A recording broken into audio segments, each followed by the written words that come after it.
નમસ્કાર મિત્રો, engineers education ચેનલમાં આપ સર્વેનું સ્વાગત છે. તો મિત્રો, આજે આપણે ધોરણ 8નો વિષય ગુજરાતીનું પ્રકરણ 1 આ તો ઈષ્ટનો આવાસના સ્વઅધ્યયન પોથીના પ્રશ્નોના જવાબ જોઈશું. પ્રશ્ન નંબર 1. ઉદાહરણ મુજબના પૂર્વ પ્રત્યય ધરાવતા શબ્દો લખો અને તેનો અર્થ જણાવો. ઉદાહરણ છે પૂર્વ પ્રત્યય ન આવવો જોઈએ અને શબ્દનો અર્થ પૂર્વ પ્રત્યય પ્રત્યય અને શબ્દનો અર્થ. તો નવનિર્માણ, તો એનો નવનિર્માણનો અર્થ થાય નવનિર્માણ. એવી રીતે આપણે બીજા શબ્દો લખીશું. નવચેતના, તો એનો અર્થ થાય નવી ચેતના. નવરચના, તો એનો અર્થ થાય નવી રચના. નવસર્જન, તો એનો અર્થ થાય નવું સર્જન. અને નવજીવન, તો એનો અર્થ થાય નવું જીવન. હવે પૂર્વ પ્રત્યય પ્રતિ હોય એવો તો પ્રતિદિન, એનો અર્થ થશે દરેક દિવસ. પછી પ્રતિજ્ઞા, તો વચન અથવા પ્રતિબદ્ધતા. પ્રતિબિંબ, તો પ્રતિચિત્ર, આઈનો પ્રતિબિંબ. પ્રતિસ્પર્ધા એટલે એકબીજા સામેની સ્પર્ધા. અને પ્રતિશોધ એટલે બદલો. બરાબર, આ રીતે તમારે પૂર્વ પ્રત્યય ધરાવતા શબ્દો લખી અને તેના અર્થો લખવાના છે. આગળ જોઈશું. પ્રશ્ન 2. શબ્દનો અર્થ ધારી સાચા અર્થની નીચે સાચાની નિશાની કરો. તો ઉદાહરણ છે પ્રતિપળ. પ્રતિપળ એટલે સંભાળ. પરિપળ કે દરેક પળ કે ભરણપોષણ કે રક્ષણ. તો પ્રતિપળ એટલે સંભાળ, પરિપળ. એવી રીતે બીજો શબ્દ છે ઈશ. ઈશ એટલે માલિક. ખાટલાના પાયાને જોડતું લાકડું. પરમેશ્વર કે ધણી. તો ઈશ એટલે માલિક, પરમેશ્વર, ધણી અને ઈશ્વર. આવાસ. આવાસ એટલે ઘર, નિવાસસ્થાન, વસવાટ, ખંડ કે ઓરડો. આવાસ એટલે ઘર, નિવાસસ્થાન, વસવાટ અને ઓરડો. બરાબર, એ રીતે શબ્દ છે હાસ. હાસ એટલે શાંતિ, અસંતોષ, હાસ્ય, ઉપહાસ કે હસવું તે. તો હાસ એટલે હાસ્ય અને હસવું તે. અથરું. અથરું એટલે ઉતાવળું, ચંચળ, અધીરું, અર્થપૂર્ણ કે સાર્થક. તો અથરું એટલે ઉતાવળું, ચંચળ અને અધીરું. સહિયારું. સહિયારું એટલે ભેરું, ભેગું, ભાગવાળું, વહેંચીને હોય એવું. સખી કે સહિયર. તો સહિયારું એટલે ભેગું, ભાગવાળું, વેચીને હોય તેવું. બરાબર, તો તે આપણે સાચા નિશાન કરવાનું છે. બરાબર, આગળ જોઈશું. પ્રશ્ન 3. આપેલા વાક્યમાં રેખાંકિત શબ્દને સ્થાને કૌંસમાં આપેલા શબ્દનો ઉપયોગ કરી નવું વાક્ય બનાવો. ઉદાહરણ છે નરસિંહ મહેતાએ શ્રી કૃષ્ણને પોતાના સ્વામી કહ્યા છે. કૌંસમાં શબ્દ છે દાસ. વાક્ય પરથી બને કે નરસિંહ મહેતાએ પોતાને શ્રી કૃષ્ણના દાસ કહ્યા છે અથવા તો ગણે છે. બરાબર, એ રીતે શબ્દ બીજું વાક્ય છે કે પુષ્પ તણી પાંદડીએ બેસી હસતું કોણ ચિરંતર હાસ. તો કૌંસનો શબ્દ છે રુદન. તો વાક્ય બનાવેલું છે કે પુષ્પ તણી પાંદડીએ બેસી કોણ નિરંતર રુદન કરતું.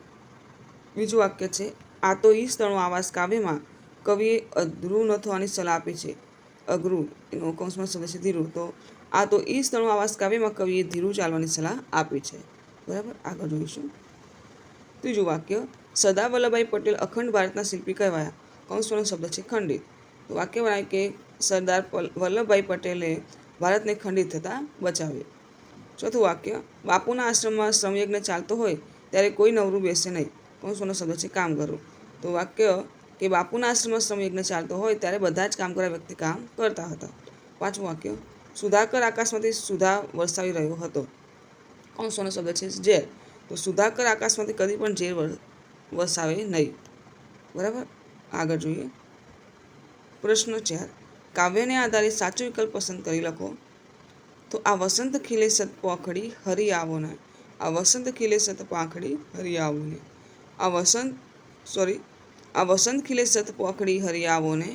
આ સૃષ્ટિએ ધર્યા સુહાગ હવે તો હરી આવો ને. આ વિશ્વ વધે છે વધામણી હરી આવો ને. આવી વાંચો અમારા સૌભાગ્ય હવે તો હરી આવો ને. આ વસંત ખીલે સત પાંખડી હરી આવો ને. આ ચંદરવો કરે ચંદની હરી આવો ને. વીર્યા તારલિયાના ફૂલ હવે તો હરી આવો ને. પ્રભુ પાથરણા દઈશ પ્રેમના હરી આવો ને. દિલવારી કરીશ સહુ રૂલ હવે તો હરી આવો ને. આ જળમાં ઉગડે પોયણા હરી આવો ને. એવા ઉગડે હૈયાના ભાવ હવે તો હરી આવો ને. આ માથે મયંકનો મણી તપે હરી આવો ને. એવા આબો જીવન મણી માવ હવે તો હરી આવો ને.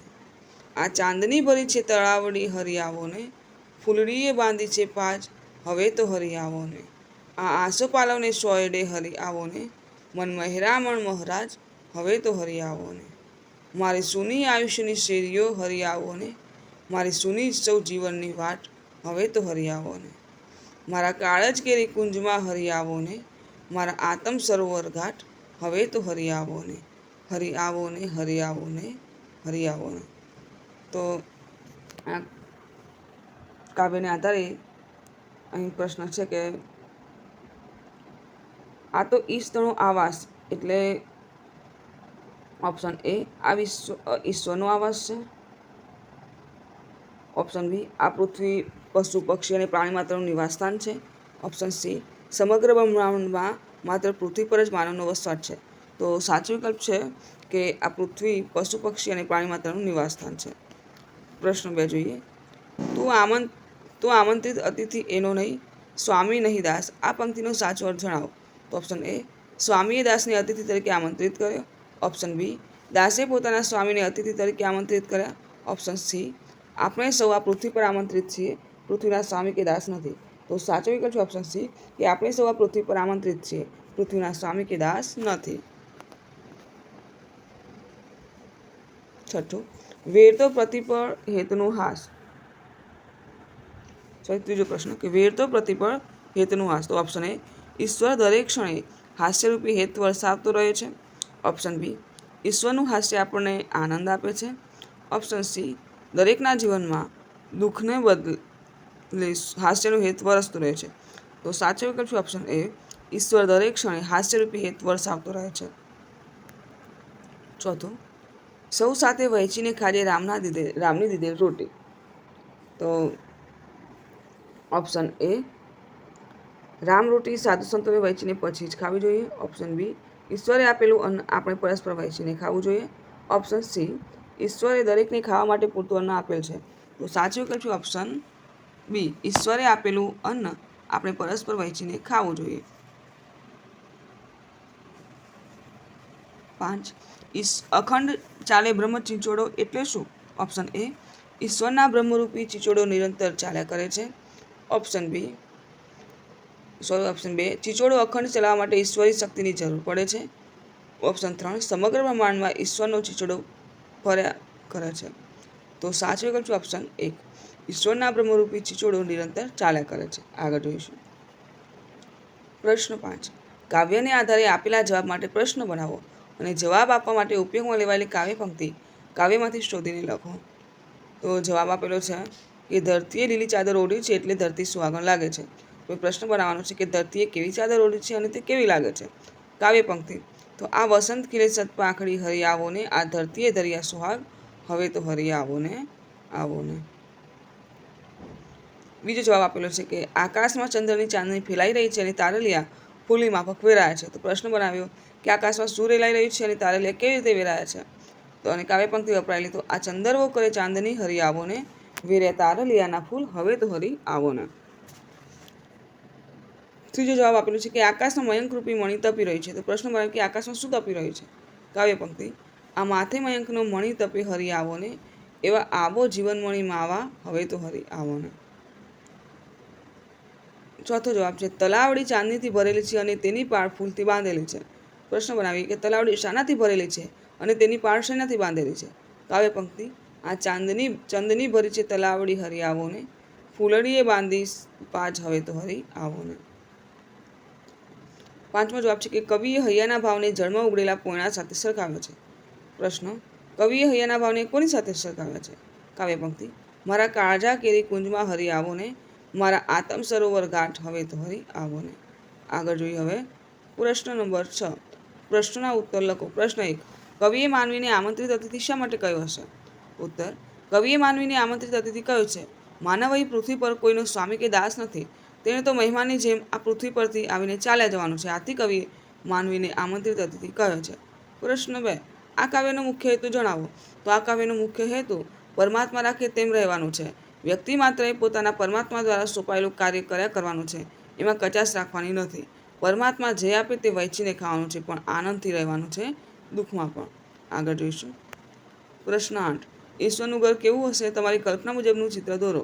તો બાળ દોસ્તો જુઓ મેં મારી કલ્પના પ્રમાણે અહીંયા ઘર દોર્યું છે કે ઈશ્વરના ઘરનો આજુબાજુ બગીચો હશે, આ રીતે સરસ મજાનું ઘર હશે, આજુબાજુમાં ઝાડવાઓ હશે, આકાશમાં વાદળો છવાયેલા હશે, સૂર્યદેવ હશે, બરાબર, આજુબાજુમાં ઘાસ હશે, એવું મેં ઘર દોરેલું છે.